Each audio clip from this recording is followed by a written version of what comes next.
Boys, I am here with the one, the only, the sandaled one, the smiter of Dusty, quacking on the grave of his foes, Steven Sharif. I am so grateful and happy to be joined by Steven. Steven, how are you doing? How is the excitement around everything related to the 11th? How are you just existing right now? Let me take a breath for a moment now, because I literally this morning started at like 6 a.m. and I haven't stopped until this very moment. Literally, even us jumping in, I was like, oh, let me see if I can get this to run on our channel at the same time. Like, trying to do this. Let me take a breath. Let me think about that question. How are we? Well, it is a mad dash, super hair on fire moment.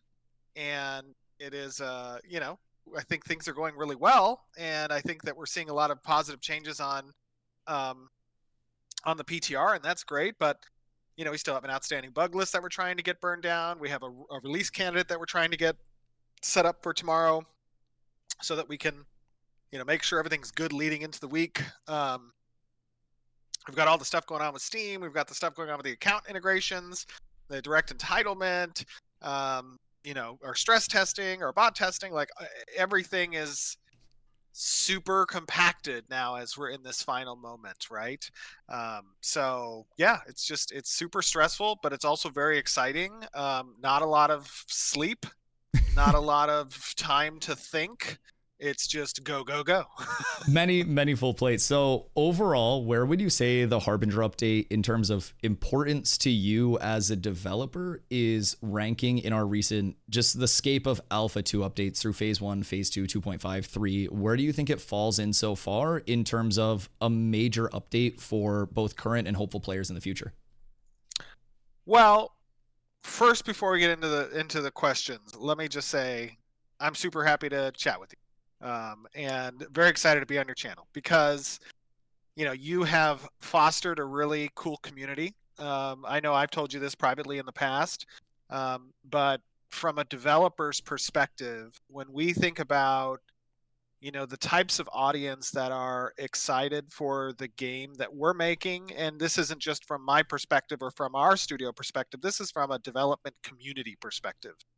When we think about the individuals who help contribute to making better products, making better games, making better communities, making, environments where developers can feel welcome, where, you can inform your audience that we're one of you guys. This is why we're in this industry. Like, you do a phenomenal job at that. Thank you. It's not from the perspective of being a white knight or being a cultist or being a doomer, on those sides of the spectrum that Absolutely. so often we see society has just become this, like, 0 or 100 and there's no between, right? Like, it's sad to see that translates even into the gaming ecosphere, right? Societies, especially in American culture that we see today with politics and whatnot, it's sad to see that division. We don't need to see it in the gaming ecosphere either. So it's really cool to see you foster that community. You give feedback, you give criticisms, it's always constructive, it's always respectful, but it's with the same end in mind, which is to see a successful outcome. Thank you. And it's nice that perspective is always heard in your tone and in your voice and in how your community interacts with one another. So let me just be the first to lift you up and say, great job. You've done a phenomenal job in cultivating a really good community, and I commend you on that. So nicely done. Thank you so much. I greatly appreciate that. I want to say it's so genuinely refreshing coming over to a hopeful Western MMO and seeing that it's genuinely made by humans first that want gaming to succeed. And as you said, it's the division in everything nowadays, from gaming to outside of gaming, that we're trying to get rid of here. It doesn't need to be I'm rooting for a sports team. Here we can just root for sports. And I think overall, if the world had more of that and everyone just rooted for some dang sports together, it would all be a little bit better of a place, man. So that's what I'm trying to instill with people, even if it just starts out in a corner of the MMO world. I'm happy that it's starting out here, and I hope that we can keep growing and blossoming something special. So thank you so much for the words. I genuinely appreciate that. Absolutely. So to answer your question, I'm sorry. Can you Yeah, absolutely. give me the question Absolutely. again? So, sorry. back on the Harbinger update, the full plate that you guys have, comparatively to all of our major updates throughout Alpha 2 so far, with Phase 1, Phase 2, 2.5, Phase 3 so far, and all of those deployments, where would you personally rank the Harbinger update in importance to the player base, both current and future? That's a good. How would I rank it in?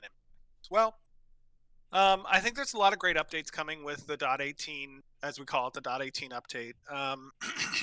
Harbingers is the first real its name, Harbingers, is in reference to a significant story arc that we have been developing that kind of sets the tone for the darker nature of the story of the world, right? The ancients, their arrival, their perversion of creation and nature. Players get to see that, they get to interact with that, they get to interact with the ancients for the first time. There's a lot of reward structures there. It's also, I think, an introduction of elements that we've seen feedback from the community over the course of perhaps the last 6 months or so, Mhm. where an introduction of lawless territories, even lawless territories around specific points of interest that are important, that different guild structures might be competing for the rewards of. I think that's a nice way to incite competition to a Mhm. degree, right? So you get the story arc element there, you get the lawless area there, you get the ancients introduction and a new boss fight, some events that are participatory in that. But there's also some really cool, additional systems that are coming with the .18 update, and that is fishing. Fishing has had a significant overhaul with the Harbinger update. Both freshwater fishing in lakes, more safe, but perhaps less lucrative. Also, open seas, kind of saltwater fishing. Um, the introduction of the crate system most recently, but that's been fleshed out a little bit more in the Harbingers update. You have mules introduced with the ability for mules to carry some of these crates as well. There's a lot of quality of life. There's a lot of Fatui focus as well. The first 10 levels within the game, there's not any one way to make an MMO. Right. There's a lot of different roads that different teams can take to travel this daunting, treacherous path of building perhaps one of the most complex, types of games that you can build in a genre that's saturated with multi-decade old, franchises that have had lots of time to introduce mountains of content that you have to compete with as a new product, right? Like those that is a daunting hill to overcome. A mountain, absolutely. And a lot of people, the culture that we have today with the online environment, with the internet being the way it is, it is a megaphone, it is a platform to speak your mind, to give your opinion, to participate in these things that you're interested in. And oftentimes a lot of people have a lot of things to say, and they say, well, I wouldn't have done this and I wouldn't have done that, and I would prioritize these fixes and I would have focused on, and that's great. We love to hear those things. But when you're thinking about the whole picture from a project management perspective, who's knee deep in this, from my perspective, from the fellow director's perspective, we have to think about, how do we introduce the right systems at the right time? How do we build this from a foundational perspective upwards? How do we focus on the core gameplay loops? How do we focus on the core technologies that are required and infrastructure that needs to be stable and performant? All of those things. And a lot of people say, well, why didn't we focus on the levels 0 through 10 experience, to begin with? Right. Well, because we needed to get the MMO in place, right? There had to be something to experience before we could actually build, that 1 through 10 path. And so now I think you're seeing that in a short amount of time, just these last couple of months, very quickly on the PTR, a lot of that Fatui systems getting better, tender love and care, right? Absolutely. The economy systems are getting where we want them to kind of be, compared to a couple of bad stabs that we took in 2.0 and 2.5. Absolutely. So that's good. I think also the introduction of the Destiny's system. I think it's been a lot Phenomenal of people system have for new players. really enjoyed that, right? Absolutely. We tried to think about, well, we're not a railroaded type of experience, right? We're more of that sand park element. How do we get people engaged and understanding all the systems they should be touching? Well, here's a great example of a system that does that, but at the leisure and time and directive of the player in a more Absolutely. sandbox style. And on that, So on yeah, that Destiny go system, ahead. sorry, do Yeah, you no, you're good. expect to see that eventually build out to higher tiers as well? I know right now we just have the Yes. novice, so are we going to see that light form of linearization all the way through adept, journeyman, master, and grandmaster, all the way up to 50 eventually? Yes, Perfect. absolutely. I think we've seen a lot of success with that system, a lot of positive reception from it. I think, like I said, given the style of more sandboxy style game that we're building, Mhm. it makes a lot of sense to have a system like that help you through these, and it doesn't just stop at the introductory levels, right? It should keep going. Absolutely. And we're excited for that. We want to continue investing in that. Perfect. I love that. Um, So, yeah. do you feel like as Ashes continues to evolve, the scope of the original vision, when you first sat down and said, I'm doing it myself, I'm making my product, do you feel like that's still within reach in your original vision, or have there been limitations that you've realized in certain capacities, whether it's system load, whether it's server limitations? Is there anything that's kind of been more of a realistic expectation lately instead of just the grandiose original scope? Um, Yeah, I don't know that I would necessarily say lately that Mhm. that has been more prevalent than the thread that has accompanied us over the course of these years, right? Many times, and I guess if you think about how design starts, right, you want to be kind of pie in the sky to start with. Definitely. And then there are plenty of opportunities as you move from that phase to bring the pie down out of the sky, to reality. Absolutely. We've seen that happen with many different systems over the course of the last several years. Um, if I think about where we are today versus where I was, in the Kickstarter video, right? Um, it's been a journey, and I didn't know the things then that I know today. Obviously, you can't know what you don't know Absolutely. when you start out on something like this. And for me myself, I always knew the product I want. I knew, because of the games that I played, what type of systems driven MMO I thought would speak to the audience that I felt also wanted what Mhm. I wanted. I didn't know at the time how to get there. I didn't know the people I needed to do it. I didn't know the technology that had to be made to effectuate it. But over time, I learned those things. Some might call it going through the crucible. My path is not a normal path in Absolutely. A game very development. unconventional one. Very, very unconventional. But here we are, and it's okay. A lot of interesting, groundbreaking, beneficial things can Right. come out of non-conventional approaches. Absolutely. Um, so, to answer your question succinctly, yeah, sure, there are expectations that I have had that have changed. Mhm. There will likely continue to be expectations that I have, even with the knowledge I have today versus where I was 9 years ago, that will change. And what's important to me now at the phase we're in is we have a product in people's hands.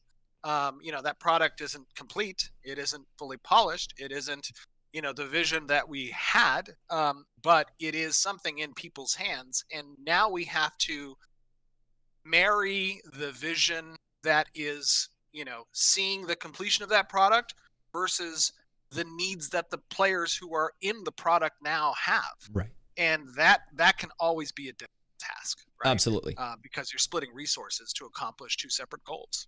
Right. So as you're kind of pulling this pie in the sky down, as you said, as it's becoming more real, as Ashes potentially scales up and the player base grows, are playtesters still going to have this same, I guess, direct involvement and the level of transparency that we currently do? Are we still going to see Steven Sharif, the gamer, and the very outward, passionate, fiery person? Or will we see Steven, the corporate entity? Like, will you still be able to be that outward, transparent person? Or will the community still feel like this I call it a small town feel. I grew up in a 5,000 person town. So to me, it's everyone knows everybody. Everybody's involved. Your community's familiar. Your devs are familiar with the community. So where do you see that going as we continue to expand? I think that I will never be a corporate entity. I can't. That's not me. You know, I can to Margaret's dismay, I will never be a polished corporate mouth. Absolutely. I will say shit that might get me in trouble, and I've done that in the past, and I will probably continue to do that because I'm a normal human being who went on this path because I wanted to see a game that I wanted to play. Absolutely. Absolutely. I mean, we'll break a stream when we're putting this up. So that's the reality. But you know, obviously as the company has grown and as the project has continued forward, my ability to be in the community gets diminished to a degree based on my responsibilities right. in the project, right? And so, you know, to that point, I don't foresee, as much as I would love to see this happen, I don't foresee my workload on the development side going down at all Right. ahead of launch. Maybe after we get launched. After we get launched, I can do that. But I will also say that, like, you know, it's a little bit of give and pull here and there, right? Because Definitely. like on one end of it, as the company grows, my what pulls me in different directions gets exacerbated. But at the Right. same time, when it grows, I have people like Bill now that I can rely on, and I have people like Jacob that I can rely on, and Margaret and Jim and Mark and Zach and, you know, my other directors that, you know, I'm capable now of delegating the responsibilities of that vision, of the, you know, technical and design and production related, you know, responsibilities. I have a common problem that leaders have, which is that, you know, I feel the need to shoulder and take initiative, um, much so to my own dismay, right? Absolutely. And then on that side, like, even to my diminished capacity slash, you know, positive outcome because I'm split so much. So because the company grows, at one end I have being split more, but at the same time I have these, you know, these stellar people Right. who I can trust to carry the vision and to, you know, do these responsibilities. So I don't foresee that scope of work going down, and that can eat into my time with the community. But I love the community. I mean, I Absolutely. love being in a community. I don't care that going on Reddit I see, you know, a shitstorm of negativity from time to time. That's part of the beast. Definitely. And I personally am a part of those communities as well. I have been negative about things in the past with other games that I love, and I know it comes from a place of passion. So that doesn't deter me from wanting to continue to be a part of it, right? Absolutely. It's very much a struggle, you know, trying to balance what I want and what my responsibilities say I must do. Just like Ash's, time is the biggest budget that we have right now. No fast travel through this life. Right. So with working towards that launch and working towards more of that established structure, we've seen with the MMO world, especially Western MMOs lately, Amazon Games went through massive layoffs and restructuring lately. We saw Fantastic Pixel Castle and Jackalyptic both go down after losing NetEase funding. So what makes you confident in the long term that Intrepid, with the unconventional approach, is going to be able to not follow in the same steps as pretty much every other Western MMO hopeful right now? Because it's not good out there. Yeah. I mean, let's think about that for a moment, because I feel like we are in a phase, a moment of time where headlines come and go so quickly that you really lose the opportunity to think about, oh shit, what is that? What is that? You know what I mean? And you know, what you just said with those three major projects that had significant funding, that had a major publisher behind them, like, they all got canceled. Yep. And it's not, we think of it in the terms of a project, but in reality, what it is it's the life effort of hundreds of people, developers, who are excited to deliver on something that they themselves, want to consume. And that opportunity was taken from them. And ergo taken from the communities that began to form around those things. And it has an impact, and it has an impact on us, the people who are watching. Absolutely. Right? The people who are watching and waiting patiently to see new fun experiences, to meet new people. Because ultimately, at the end of the day, MMOs are a social, construct, right? Absolutely. They are just a way for us to socially engage with other people who share our love of immersion, of story, of competitiveness, of achievement, of whatever that particular game might be offering. Like, those are social avenues for us Absolutely. to spend the time that we have that's rare, that our family is not taking from us, that our jobs are not taking from us, that our responsibilities don't take from us. It's how we decompress as people, is we game, right? And Absolutely. we To engage in those escape. social activities. So, like, let's really decompress what that means. These big projects were canceled. That means that those opportunities are being taken from us.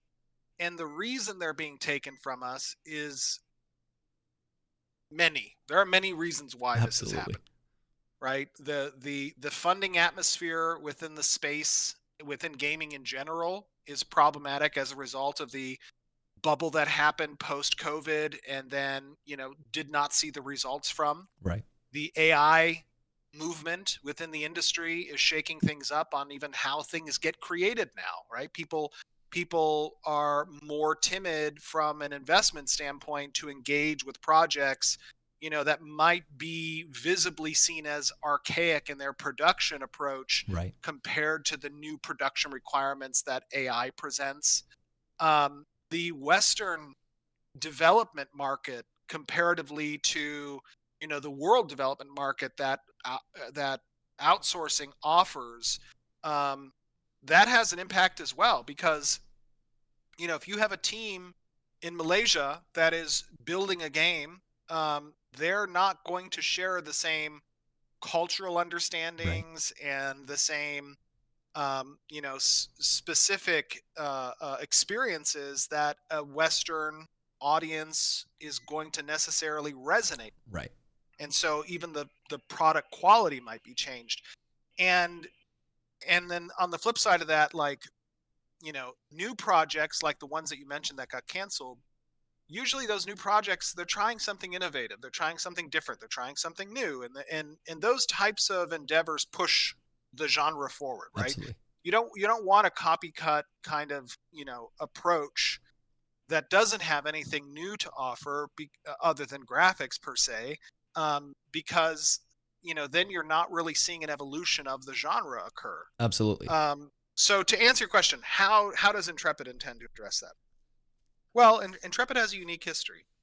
Um, on one side, there's a level of financial independence that is not predicated, that has not historically been predicated on our engagement within the investing ecosphere of gaming, Mhm. in order to bring to life this project. So, to a degree, that has insulated us from the turbulence that the industry has seen historically. Right. At the same time, um, if you think about the crowdsourcing aspect of what we've done, we started in Kickstarter. We validated the community's interest in our design, ideas for this product, with the consumer. That's where we started, right? Right. This wasn't a pitch deck to an investment as a seed fund, or this was a pitch deck to to a community that said, hey, if you want this thing to live, tell us if that's true, and if Absolutely. so, come on us with the journey, right? So in those two senses, already Ashes has made it to where it is today because of those things. Now, Ashes will need to continue on those two very specific things in order to see the ultimate fruition of these last 9 years of work, Definitely. which is part of why we're going to Steam, right? Continuing within the trend of involving a community early, letting them be a part of the testing ecosphere, allowing them to give the feedback that then informs and allows us to iterate with that in mind. All of those things are what sets us apart, I think, from the projects that you had mentioned. Absolutely. But it is a sad thing, and I do think that there is some culpability on us as a community of gamers in the outcome of those projects that got canceled. Definitely. Right? We must be supportive of risk takers and projects that are in development to try. I mean, what are those projects in development for? They're in development to provide us a product that we want, right? We say we want these things, but if we're not there to show the support, to validate the interest, to let it be known that there is a demographic of consumers waiting for these things to happen, not a lot of those projects have the same opportunities of independent financing and crowdsourcing that we did. They are dependent on publishers and investors. And those groups of people, they look to see, do you have a community behind you? Definitely. Do you have a consumer waiting to purchase the thing that you want?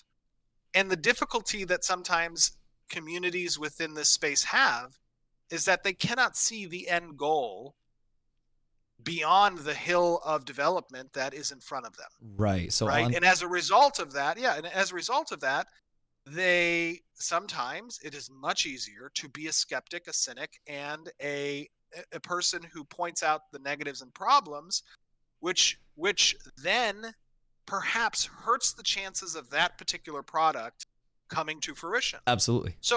So while you might be true in saying, this looks like shit, or, why don't you have these materials and textures fixed, or why are there these bugs there, or this design is trash, like those types of commentaries, like, it is very easy to be a skeptic on something that's unfinished. It's easy to walk into a kitchen and to see an unfinished a meal Definitely on the table and say, that looks like shit, right? Well, it's not done yet. Absolutely. And the whole purpose of a vision is to get sign-on from the people who are interested in seeing that vision come to fruition, so that you can go out and get support for everything that is needed to actually make that happen. Definitely. Which is a lot in the case of MMOs. Definitely. So in a world, like, we have a lot of MMOs right now, as we just talked about, a few that didn't quite make it. So even in those that are coming to fruition, we see a lot of MMOs that are able to enjoy the short-term success. You get the hype cycle of content creators coming through and the MMO hopefuls that come in droves,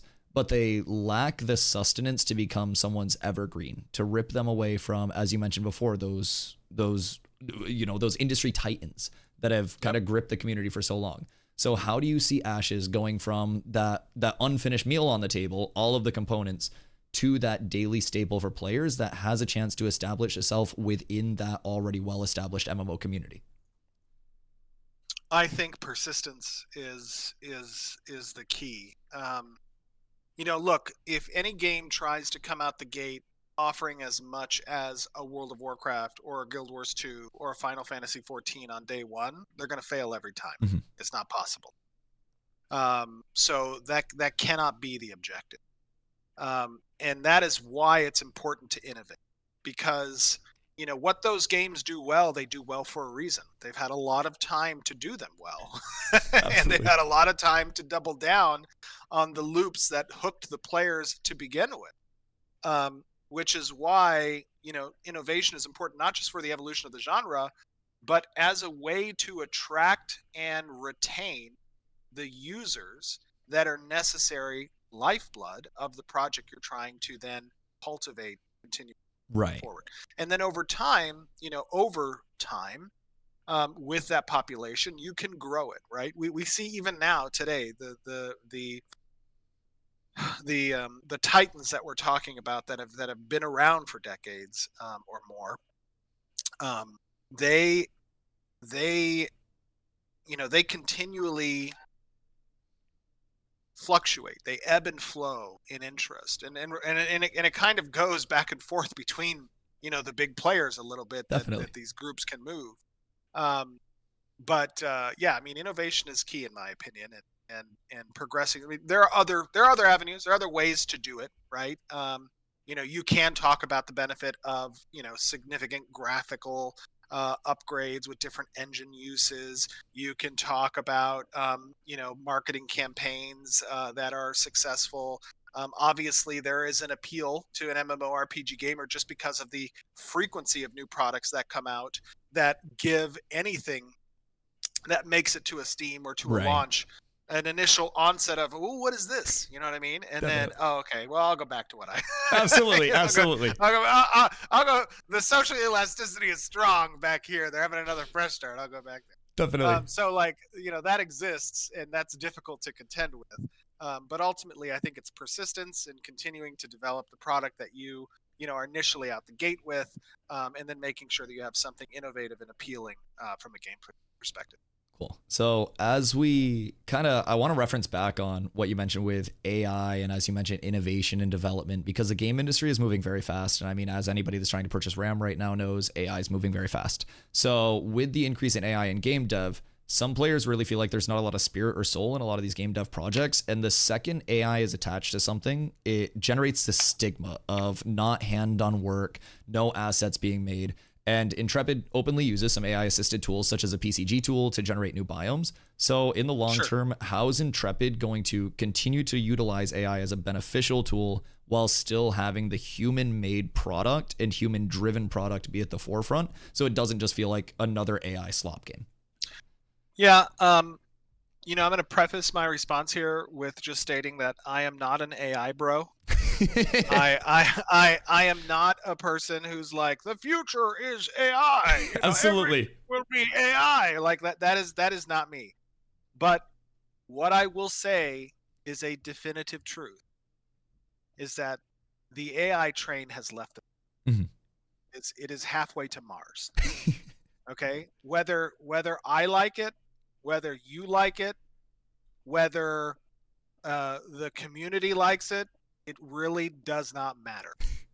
AI is a force multiplier across literally every vertical, Absolutely.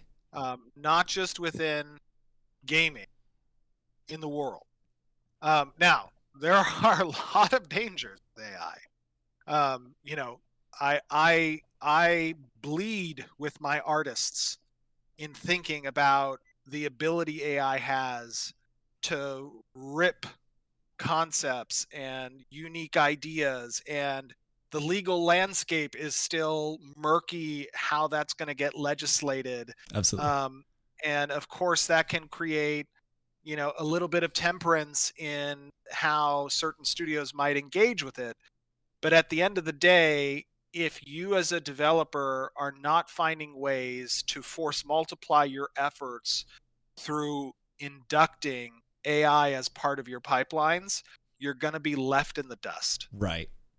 Now, we do use AI, and we have begun to adopt AI as much as we feel is appropriate. We have an AI council that we have internally, which is comprised of a number of our leads and directors, so that we are capable of properly evaluating the ramifications of certain AI usage, and how it is being applied in the most respectful possible manner. Right. Um, but at the end of the day, uh, without humans to source the ideas, to vet the ideas, to validate them, to implement them, like AI is just that. It's slop. Right. Um, Absolutely. and it may not always be slop. In a very short period of time, it may not be slop It's getting anymore. good quick. But right now, it requires a human. Absolutely. So on the human side, we've seen Intrepid go from 12 employees early on to over 250, the last figure you've given us, and that was a while back. So is there an ideal number of employees in that like sheer force to be multiplied that you could see working on the project? Is there like a target coasting altitude? Because we saw the job listings page go from every dev stream essentially loaded up to now just having the associate software engineer position. And that's the first time to my knowledge that I've ever seen only one listing. So is there like that ideal target and what you're looking to achieve, or is it just more people are always better if they're the right candidate? You know, if I were to have answered that question 5 years ago, I would have said that our ideal target is about 250. Mhm. And I held true to that for several years. And I don't think I would change that answer necessarily today. What I would say is, from a human capital perspective, how we leverage talent to manifest the product we're creating.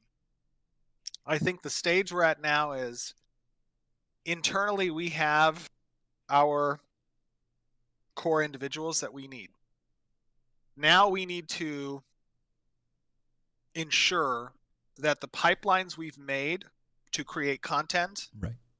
to reinforce our gameplay loops, to have our gameplay features in a sustainable, digestible, polished, place. Those pipelines need to be ready to interface with outsourced studios. Right. And the reason for that is in part because sustainability is an important aspect, I think, of running any project. And, we've seen, of course, cyclical approaches in the development industry where, you hire on a bunch and then you lay off a bunch and you hire on a bunch and you lay off a bunch. And Intrepid never wants to be in that position, right? And I think the best way to guard against that going forward for the outstanding needs that we have in additional support, Mhm. development support, is to create good relationships with outsourced studios who can plug into our pipelines that we have generated, and can, on a contract basis, help to support what our development needs require. Definitely. And in that kind of pipeline system that you mentioned, over the course of, say, a system just coming to fruition, where does the initial idea start? Does it start with you and then go into team meetings and then go into the, bringing it to fruition from there? Or what's kind of the process that leads to something Yeah. from start to finish, so to say?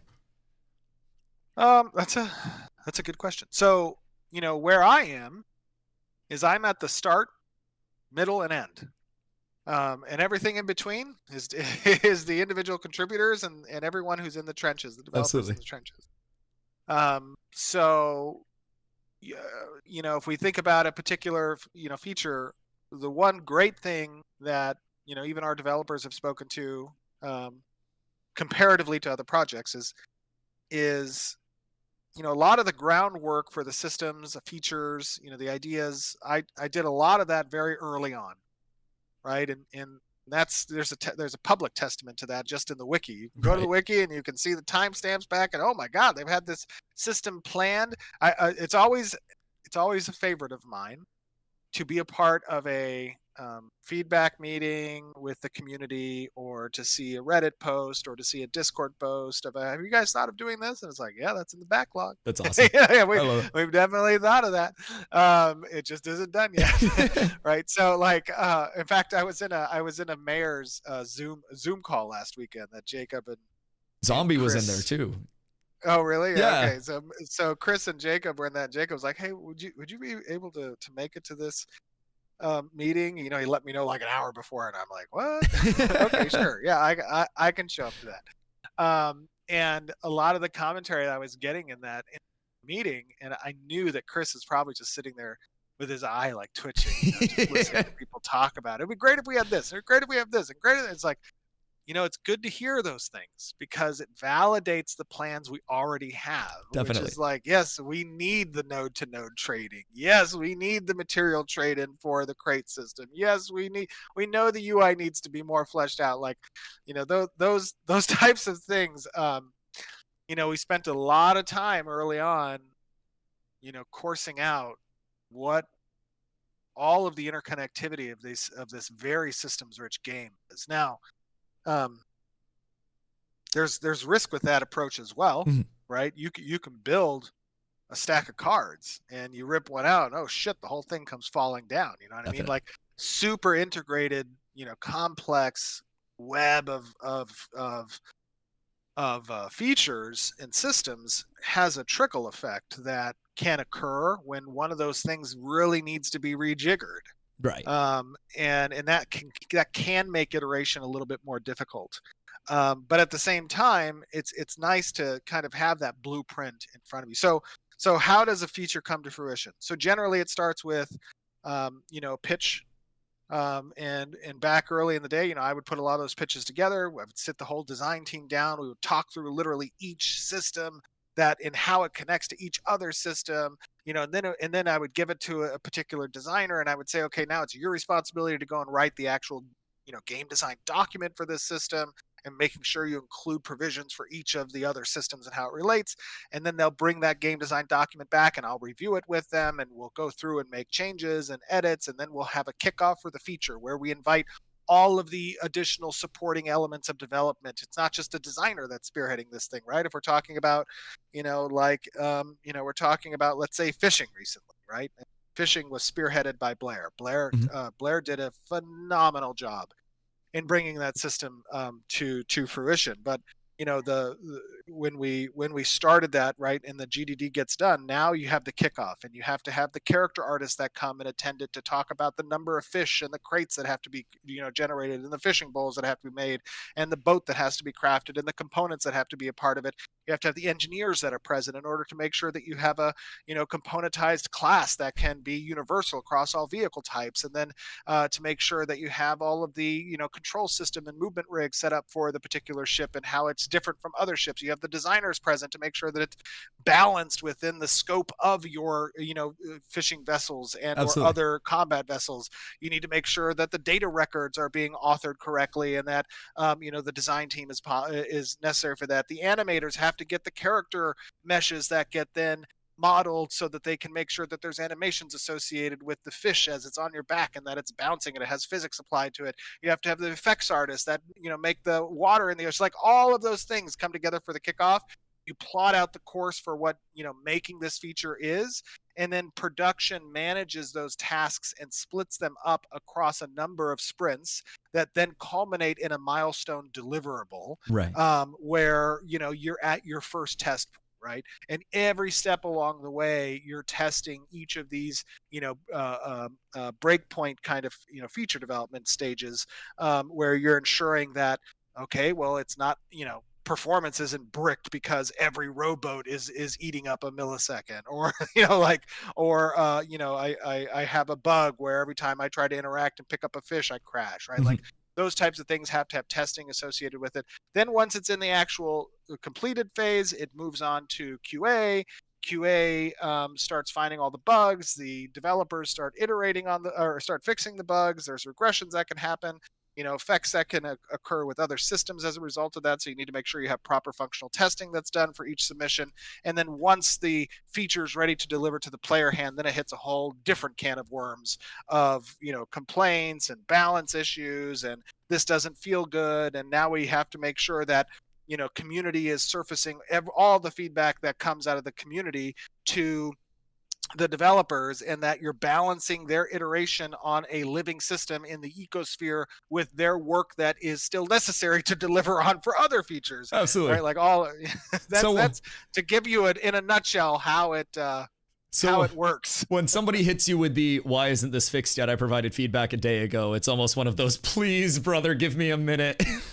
Oh my goodness, yes, absolutely. So, with new players coming in, experiencing all of these systems, you talked about such an interwoven web of systems, right? So previously we had what I would consider the best refund policy in gaming with the 90-day no hours limit refund. It was 2,160 hours of protected gameplay for every single player that purchased. Do you feel like the Steam standard refund policy at 14 days of ownership or 2 hours of playtime is going to be enough for incoming players to actually get a true feel of Ashes? Or do you feel like it's going to be hard to capture the organic essence of Ashes within that 2 hours? um I do not think that it will be hard to capture. Well, I'll start with the last question first. I don't think it will be hard to capture what Ashes is about in 2 hours of gameplay. I think you'll get the general control schema. You'll understand this is a familiar tab target game. Is that of interest to me? You'll get an idea for the size of the world. You'll get an idea for how handholdy the questing might or might not be. You'll get an idea for the vision of the basic game mechanics, right? Like the more sandbox element. I think that barring the queue, which there's really not much we can do about the queue. Right.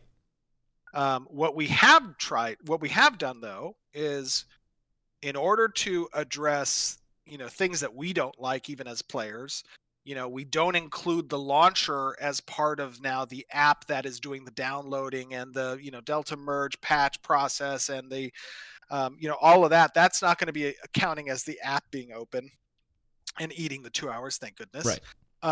But the queue will, once you're in client and once you're in game. To start with the first part of your question, 90-day refund policy.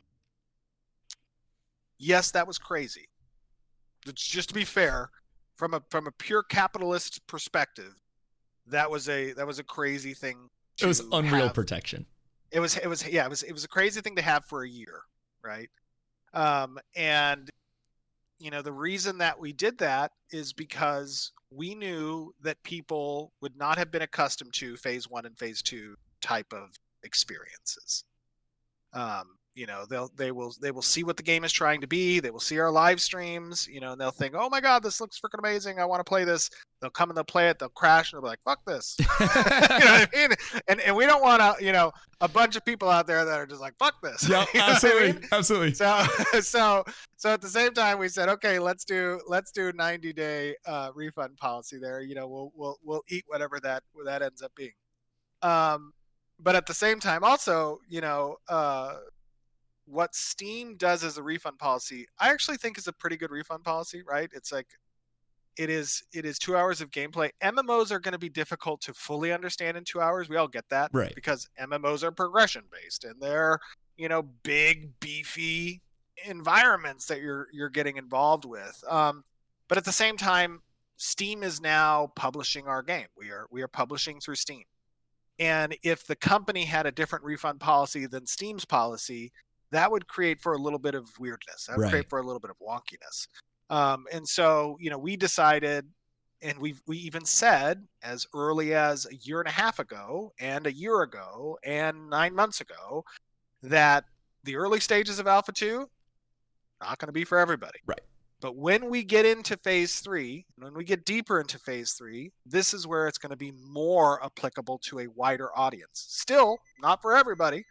We're still going to be upfront about that, right? It's literally plastered everywhere on the Steam page. This is an alpha. This is what you can expect in the alpha. This is, and actually I had Margaret author a new video that is basically the early access, what to expect. It's 5 minutes long. It's going to go over the existing systems.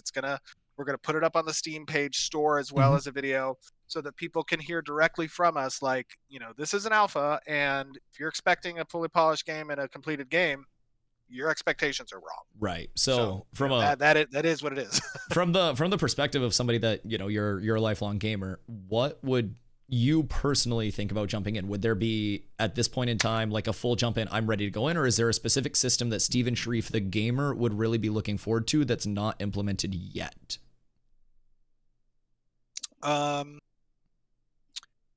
What system would I be? I mean, the fishing. I literally just recorded the fishing system, and I think that the fishing loop in and of itself is a game. Absolutely. I've already got some sabotage plans. Yeah, exactly. If I were like just forming a fishing guild, and we're just like, all we're gonna do all day long, every day, is go fish, trade the fish in for gold, and have a crafting division that supplies the server with, that, like, that's what I'm gonna do. I think the fishing is a great feature. I'm a trade guy at heart. I am eclectic, so I like everything about MMOs. I'll go and I'll do combat. I'll go and I do raid bosses. I'm not a huge PvE, like solely PvE fan. I'll do it, right, because of the reward, obviously, at the end of the the path. But I've never found a lot of challenge in what a a state tree can provide. Absolutely. To put it in a developer sense, right? Like, even when I played I love Civilization, like turn-based strategies, right? I don't play Civilization against computers. That just gets boring. Like, I know what their spawn rate is. I know the tactics and strategies they're Right. going to use. I can build around that. I play it against other players because Absolutely. I can't predict the crazy shit that people are going to. Definitely. That's difficult. That's like the ultimate, the ultimate prey. I don't know that video or movie or whatever it was, is a human. Like that is what I enjoy. Now, if you talk about adding the PvP element in with the PvE script, it's a different story. Then it's Right. really interesting. Now you have two avenues of variability, right? You've got the state tree to contend with and the human behavior tree. Absolutely. That's a dangerous game, for lack of a better term. So, I don't even know where I was going off on this. Which systems would you be really excited for as a player right now? Like if you were playing not developing. Oh, it's fishing. It's just fishing. I love fishing. Even when somebody shoal skippers under your boat and steals your fish? If I get Summit to go on some piracy, more we're exciting. good. Now I want to know who did that, and I will make it my mission to destroy them. So if we see a fishing build pop up, we know where it's coming from, basically. Yeah, no. I mean, think about what you literally just said. Like, I cannot get mad at an NPC for doing something like that. They have no motivation. They have no soul. It has no mind. It is doing a thing it is told to do because of a state tree. Absolutely. But if Dusty swims under my boat and he takes my fish, and I see him driving off in his little manatee, and he's looking behind me, flipping me the bird, saying "Later, bitch," like, then I would be upset. Because that's another person. and then you got gameplay. I've got gameplay there. Like that is what I want to do. Definitely. Now at the end of the day, that's content. Whether it's content that made me angry or content that makes me happy or content that makes me whatever, it's emotional investment. I am now emotional investment. Now, some companies look at that and they say, that's not content, that's friction. Friction's an opportunity for somebody to be lost from your game. You're going to lose retention on that person. It's like, okay, cool. This wasn't their game. This was not that's not my audience then. Definitely. If they don't understand that friction can occur, and when it does occur, it's an opportunity for emotional investment. That's the PvX design. Absolutely. It's the difficulty of the two variable verticals, and it is the emotional investment that occurs through spontaneous player interaction that will never elicit the same emotional response that any curated design can do. Absolutely. Like it just can't. So, in that regard, yeah, then later. Awesome. So a lot of that seems like it's very, I don't know, protected by an econ state. So with something that relates back to, that player to player, I guess, social interaction, we've got the housing system that's on the horizon where we saw freeholds in a baseline implementation pulled back out a while ago for increased functionality. And then we haven't seen those back yet. So with the freehold and housing items being such an intertwined part of the game, which of those items are a priority to the team right now, and how are these going to present gameplay loops for players that aren't currently in the game that could help that, that additional sense of either cozy players or econ players or whatever you have in between potentially find their loop in ashes? Well, I think housing as a system appeals to a number of different player interests. You have the nester, right? This is the person who likes to nest. They want to make a space their own. They might like to role play within that space. They want to, immerse their, character and what they have built with their home in game. So you need flexible furniture options, and you need the flexibility to arrange that furniture in a way that, is unique to that individual. You need to have progression within the system so that players can, ride the hamster wheel of acquisition, and it drives them to interface with other systems that provide them the economic incentive and capabilities to achieve those things. You have the power, the opportunist player, right? Who, at the end of the day wants to know, what does housing do for me and my player power? Why should I be interested in this system? If I don't care about role play and I don't care about personal space, I really just want to know the benefit that comes along with it. you need to build something in the system for them as well. So what types of interactions does the furniture provide? The progression of types of housing, how does that allow you to have more furniture or higher tier quality furniture that comes with better powers that might inform your gear that you wear or buffs that you acquire or the locality of the location? Like all of those different things, appeal to different types of player groups. Absolutely. Housing is a priority, not just because of the player fantasy that it fulfills, but it is also an integrated system as well, right? It is an intended system that interfaces with why and how you could become a citizen and where. How that citizenship is an investment that requires you to care about the settlement that you're a part of and the ultimate progression of that settlement, the traffic the settlement has, the person who's the mayor, because housing exists under that system. Right. So that tie, that connection is a reinforcement to both systems, right? As you become invested in the house, you then become invested in the settlement and in the outcome of the commissions that are required and the buy orders that become required. Like all of those types of things, make housing and freeholds a priority for the team. Right. However, at the same time, housing is a complex system.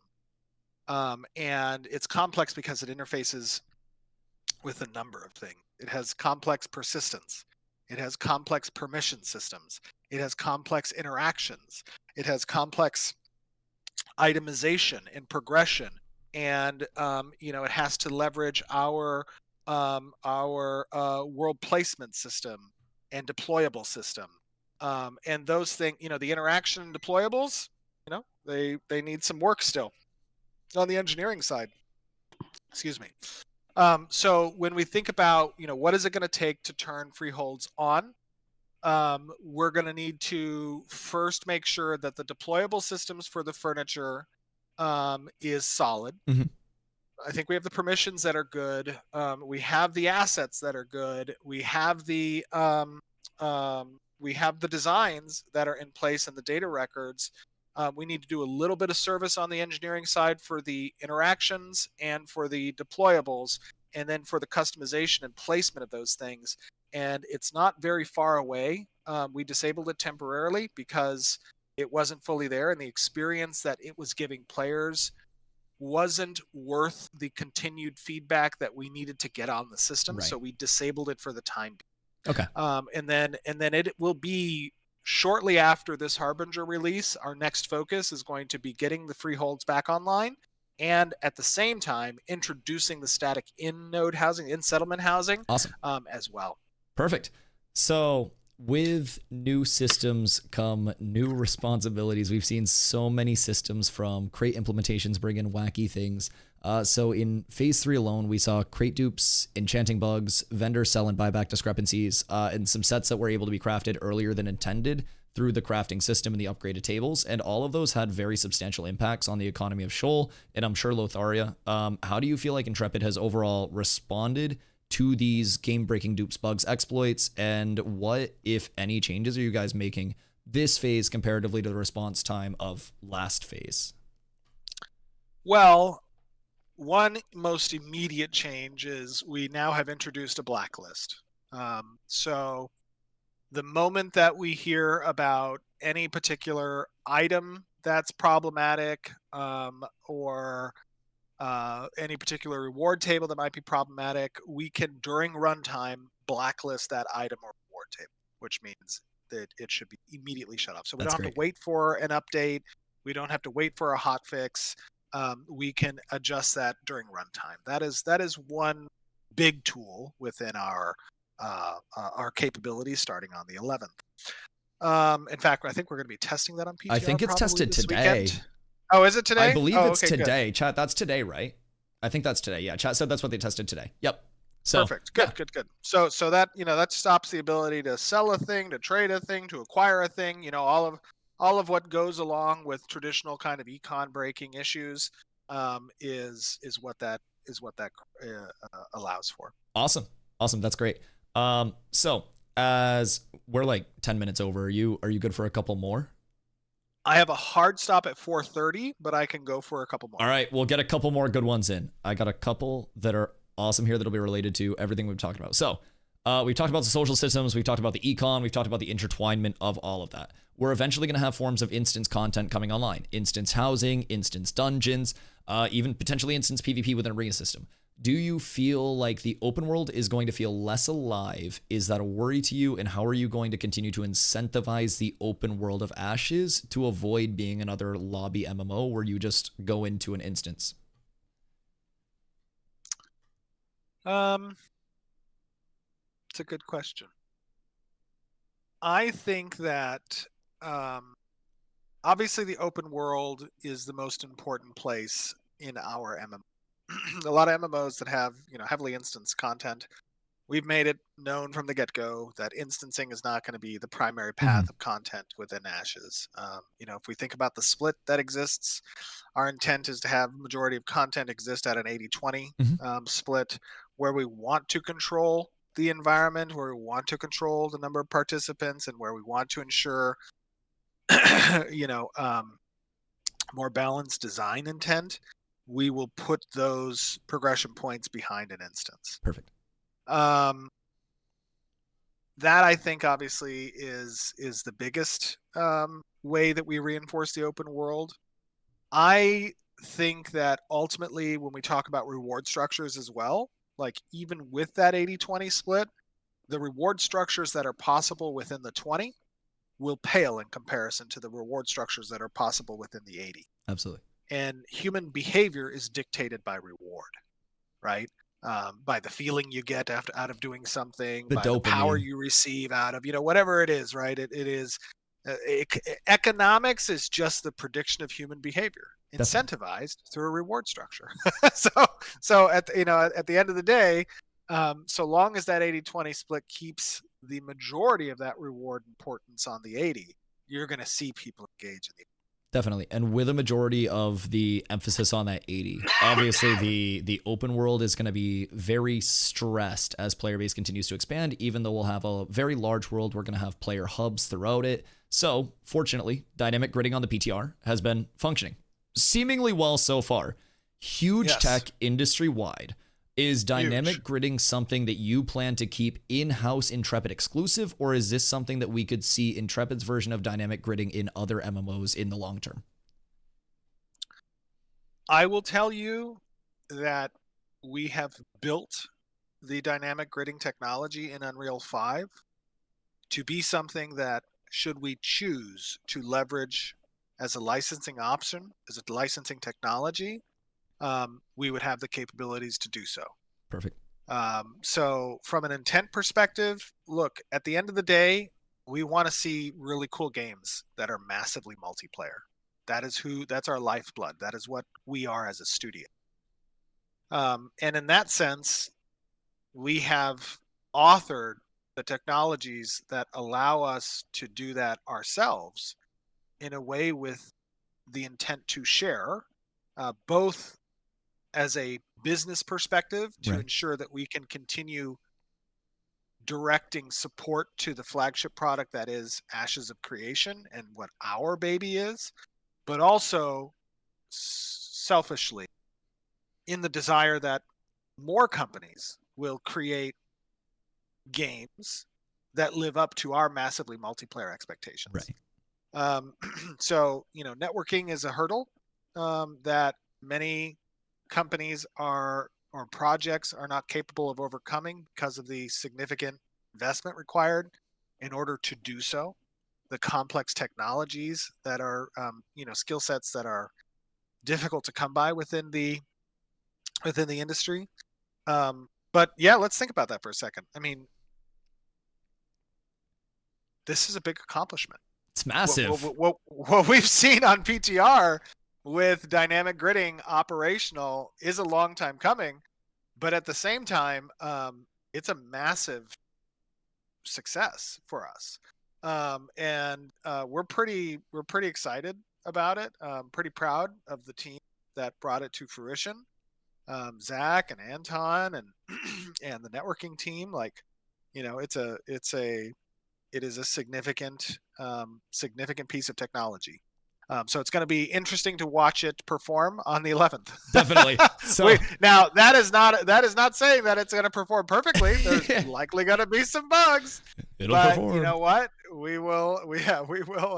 We'll have some opportunities to fix it. Definitely. So in the event dynamic gridding succeeds, just if in the long term dynamic gridding is working to a T. A while back, you gave us a server capacity estimate of roughly 10,000 peak player base and 50,000 accounts. Is that still something that's within your hopes to accomplish with dynamic gridding? Because phase 2.5, we hit 8,100 out of just the Riverlands with no dynamic gridding. So is it still that 10K peak, 50K accounts, or does dynamic gridding shift what you want your capacity to be? Well, I think we just passed over 200,000 now in wish lists on Steam for Ashes of Creation, in the last 2 weeks. And, the vast majority of that has been organic, right? This is, we obviously did put out a trailer, and I think I think the trailer's great. Love it. Absolutely. I love that. Riley. It gives you the setting for the world, and why am I here as a player, and what is it that I'm interested in, and who are the people that I need to fight against. And that is it's not meant to be a gameplay trailer. It's meant to be a narrative trailer that gives you the context for why am I here. In that sense, when we think about the population we're going to see on December 11th, with over 200,000 wish lists now, and I think probably where we'll be by the 11th is a little over 300,000. I don't know. I think we could see potentially 50,000, CCU or so, peak CCU, with the December 11th. We'll see. That's what we are planning for. If it grows from there, depending on people's receptions and thoughts, and whether they can stomach the idea of the alpha, Right. and the bugs that can come along with it, we're ready to scale, and it's going to be the biggest test yet that this technology will have. So do you sorry. Do you have kind of with that 50,000 concurrent user mark, kind of like an oh shit threshold where you will fire other servers, or is it just a matter of how server one, how Shoal and Lotharia are handling it versus kind of the on the fly decision making? There was a time where the studio was very wild west, and we would fly by the seat of the pants and react. But I will say, we have done a lot of work over the course of this last year, specifically with Alpha 2 that's been, live, and in the years preceding this, to better improve our processes, to ensure that, our planning is more foreseeable than it is reactive necessarily. And so in that regard, we have run books for the deployments. We have run books for our live operations that we're using, obviously. We have a lot of plans and preparations on how to scale if we need to scale.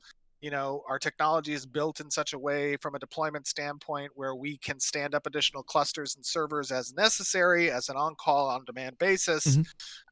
So, our ability, I think, to react to that, and we have plans around how and why we will react, right? What is our, queue threshold? What is our population thresholds before this now is considered and discussed amongst the technical directors and myself, right? Like, Definitely. that is in place. So yes, we do have plans for that. And it's not a buy your seat kind of awesome. Situation. Perfect. So just in the general scheme of it all, in the gaming industry right now, I mean, we've had so much transparency this entire interview from you as a whole.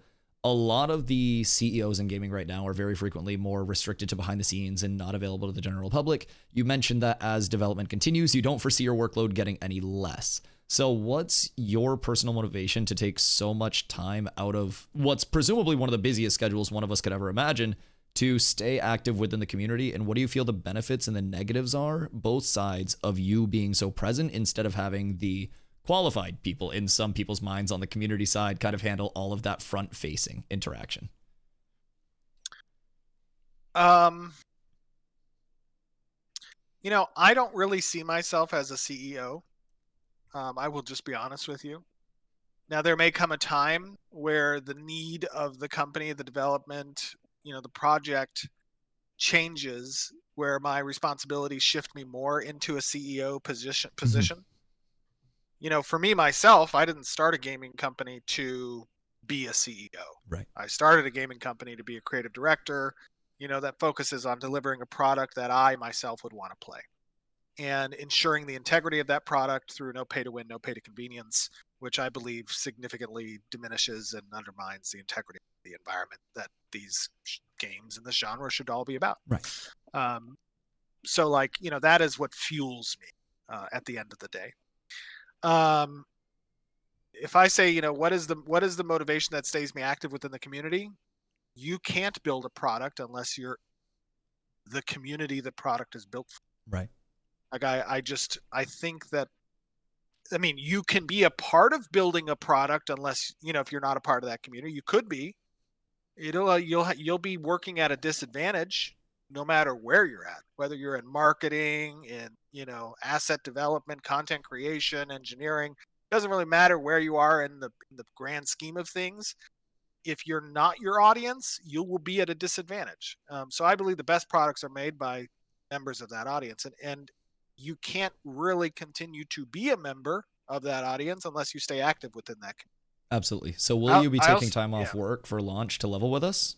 Can we expect that? Well, now we're not talking about now we're not talking about philosophically what I think is true. We're talking about triage. and at the end of the day, no matter what I want to do, there are only so many hours in a day. And how I divide the priority and importance of those hours is based on a triage basis. So to answer that question, would I be taking time off to level with the community? It depends if the state of the game and the launch is in a position where I can. We might see Steven. If it is not in a position where I can, then no, because that's more important. that's the job that I have. You don't want me to be, you know, in the game in leveling with you guys, and I look behind me and the servers are on fire, and I'm just like, oh, they got it. Don't worry, we're all good here. You know, like that is not ideal. So we might not see the Steven 24-hour stream for leveling launch, but maybe we'll see some at some point. We can hold out a little bit of hope for the future. So on the topic of seeing the streams for launch, the content creator program is finally alive. We have waited, myself and many others, for a very long time. What fun things can both the content creators themselves, but more importantly, the community members that support all of these content creators look forward to in the future? Repeat that last part. I'm sorry. No, you're good. What fun things can both the content creators in the programs, as well as more importantly, the community members that support those content creators look forward to in the near future? Will there be like events? Will there be special sponsored streams? Will there be giveaways? Really, like what's the outward? That's a great question. And I'm going to be totally honest with you. The content creator program, you know, was born, I don't know, I think it was actually, I think I remember specifically having this conversation with Margaret. I was walking into the new studio. There was no furniture in the place. I was talking on the phone. Mark had ran into one of the windows, not seeing it, and his face was there. And we put tape around his face imprint that he left on the window, and we left that up for like a year straight. And we put like Mark, and we drew around. That's awesome. And stuff. But I think I think that was literally the day he ran it. And I remember I was telling Margaret, I was like, I want to do a content creator program, and I don't want it to just be this like perky place, you know, where people get keys and they can attract people and all that kind of stuff. I want us to actually help people become better content creators, you know, and I want there to be an academy where people can level up. And Margaret's like, okay. And when does this happen? After this, and this? And I'm just like, yeah, I don't know. we'll figure that out. I think that was the conversation. And I will just tell you that Adam and Margaret have done a phenomenal job in walking from that point to basically everything that now exists within the program. Definitely. And I know that obviously there is intent for there to be cool, you know, perks, and for there to be cool activities and events, and, you know, stuff that really emphasizes the importance of community. You know, not people sometimes think about the content creator program and they're like, oh, it's a marketing thing. I don't think it's really a marketing thing. I don't think that content creators in this program is beneficial to market the game. The game is going to be marketed by those people because it's what their audience wants or doesn't. That's just it. Content creators go where their audience want to go. Now, content creators have a hand in making their audience, right? The things that they like, the personality that they share, the topics that they discuss, like all of those things, it's a reciprocal relationship. But at the end of the day, if the audience wants to see the content creator do something and that content creator wants to grow the audience, they're going to take some direction from that audience. And so in that sense, I really don't think it's marketing related. I think it is, how do you create a community of symbiosis? How do you create a community? Because at the end of the day, it is a symbiotic relationship. The community gets their enjoyment from what the company delivers. The company can deliver because there is a community. That's it. That's the 1 + 1 = 2. Yep. And if you want to support that math, then you build structures that foster that symbiosis. And those structures in a content creator program are things like cool events, opportunities for interviews, engaging with the developers, having things that you can share with your audience, learning about stuff that's coming up so that you can be part of collecting feedback and delivering that to the community or to the community team. Being a source of information, a source of information for your audience so that they're informed, because you can really only help steer a ship if you're informed. Right. And again, not for everybody, totally, but it is for a significant portion of people. Absolutely. So I'll give you one more question and then we'll round out on that so you don't miss your 7:30 or your 4:30 for you where it's still sunny. How do you feel year over year where Ashes is standing in terms of just the outward title? What are your thoughts from last December to now? And where do you think you'll be sitting 1 year from now, both in terms of player base, in terms of reception of the game? What are your most outward hopes right now in the next year? My hopes are that we have a successful December 11th launch, first and foremost. My hope is that we attract a lot of new eyes to the project. My hope is that people see the vision of what we're trying to create and that there is grace extended for the state and place that we are at in development, that there is understanding extended. And then my hope is that we find great partners next year so that we can, continue to deliver on established pipelines that we iterate on, that the community is receptive to and wants to see more of. And then that we find ourselves with significant progress towards a beta next year. Absolutely. So is your goal to target that beta next year? The original timeline was that 1+ year. Is the hard goal let's push 2026? I see Miss Diablo in chat says mythical hope core. It's like, I'll tell you what, in my hopes, I go mythical because the reality finds itself a way of being very different, and it's going to be reality no matter how my hopes end up. Absolutely. But you always want to have mythical hopes because at the end of the day, the way you do things and why you do things and how you do things are driven by the hopes that you look to achieve. Absolutely. How do you feel? Sorry. What was the follow-up question there? It was just like, how do you feel about where Ashes is standing right now in terms of the public perception, and how do you hope that grows in the next year? I think this is a big question. Look, I think that there's been a lot of shots taken at Ashes, and I think some of them have merit. And some of it is not people's cups of tea. There's obviously a crowd out there that don't like PvP games. That's cool. They don't like PvX games. That's fine. There are people out there that want to see only free-to-play titles. Get that. People out there that don't like subs. Get that. Our art style is not going to be everybody's cups of tea. Totally subjective. You may want less realism. You might want, higher fantasy or more stylized, type of game. You may criticize, the quality of the product at the moment because it's unfinished. And you may extend the grace or not to the fact that it is unfinished. Really doesn't matter. If you're seeing it, you know, your opinion might be that I should only see things that are done. And if you show it to me, whether it's done or not, it is fully within my right to see it as done. And that's a fair perspective as well. Absolutely. I think that at the same opinion that I had years ago, I will have today. I am faithful that of the path we take to get to launch will be meaningless for the people that did not pay attention to us during that time. Right? Absolutely. Their only thing they care about is going to be launch.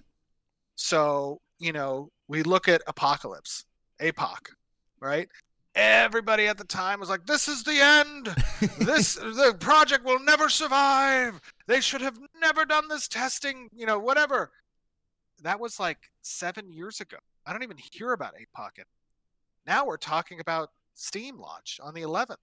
And it's all burning down. Now it's a different, now it's the same thing. It's all coming to an end. Absolutely. The Steam launch will be terrible. They're going to be, the review bombs, the heralds of negative tidings.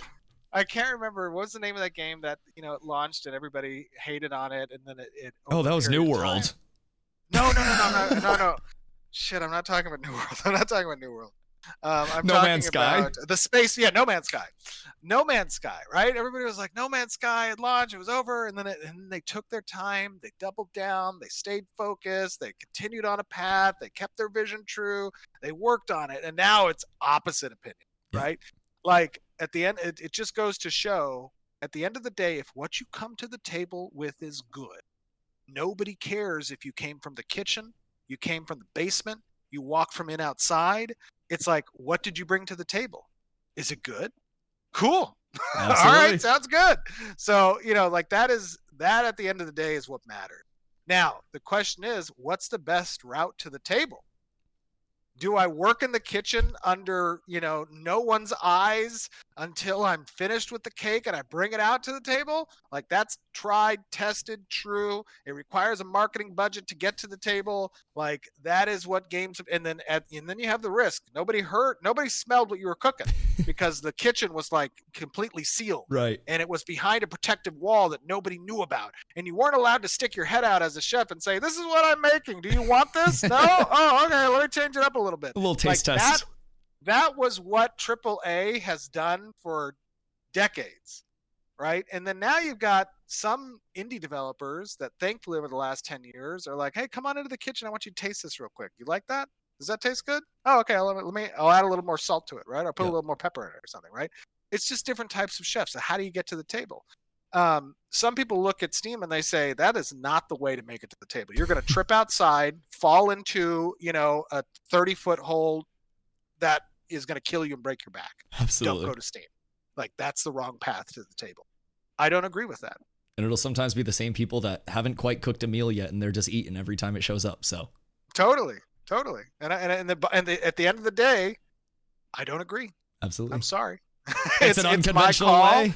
Yeah, it's my call. You can hate on it all you want, but at the end of the day, I think that, you know, we need to go to Steam and we need to invite the broader audience. The price needs to be at a more accessible point. The product is at a state where there is still an opportunity to iterate well enough, right? We'll wait until beta. Absolutely. Okay, well, what happens when we wait until beta?